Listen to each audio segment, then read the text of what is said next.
میں گزارش کر رہا ہوں بڑی ادب و احترام کے ساتھ حجت الاسلام عالی جناب مولانا وسیم عباس صاحب سے کہ وہ تشریف لائیں اور بارگاہ باب الحوائج میں خراج عقیدت پیش کریں۔ وہ تشریف لا رہے ہیں، آپ حضرات نعرہ صلوات سے ان کا استقبال کریں۔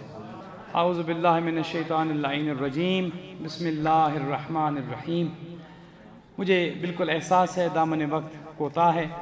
سب سے پہلے تو الرحمن ٹورز اور جناب مولانا عطا حیدر رضوی صاحب کو ایک عظیم الشان کامیاب ترین جشن کے انعقاد پر تہ دل سے ہدیہ تبریک عرض کرتا ہوں، اور خاص کر کے شمیم الملت سرکار شمیم الحسن صاحب، تمام علماء کرام، شورائے اعظام، ذاکرین کرام کی خدمت میں بھی مبارکباد عرض کرتا ہوں۔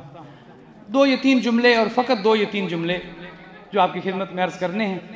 کہتے ہیں کہ بیٹا پیدا ہونے سے گھر آباد ہو جاتا ہے۔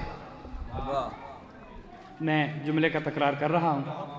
کہتے ہیں کہ بیٹا پیدا ہونے سے گھر آباد ہو جاتا ہے۔ حضرت عباس کی عظمت کے کیا کہنے، جس نے اللہ کے گھر کو آباد کیا، عباس اس کے گھر کو آباد کر رہا ہے۔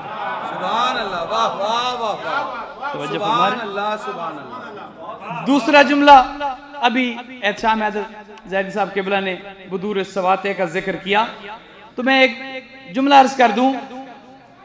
امیر المومنین کے گھر میں اور بھی ازواج تشریف لائیں، سیدۃ النساء الجنہ جیسی خاتون اس گھر میں موجود رہی۔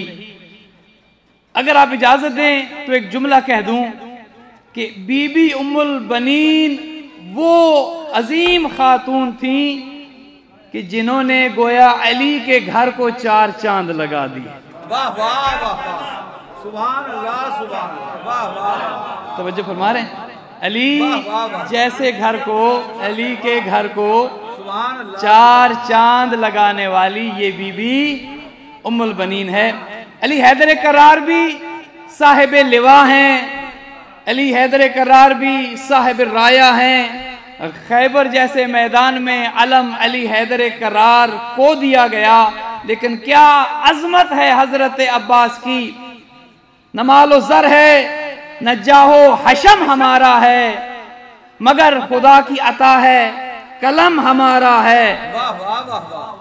نہ مال و زر ہے، نہ جاہ و حشم ہمارا ہے، مگر خدا کی عطا ہے، قلم ہمارا ہے۔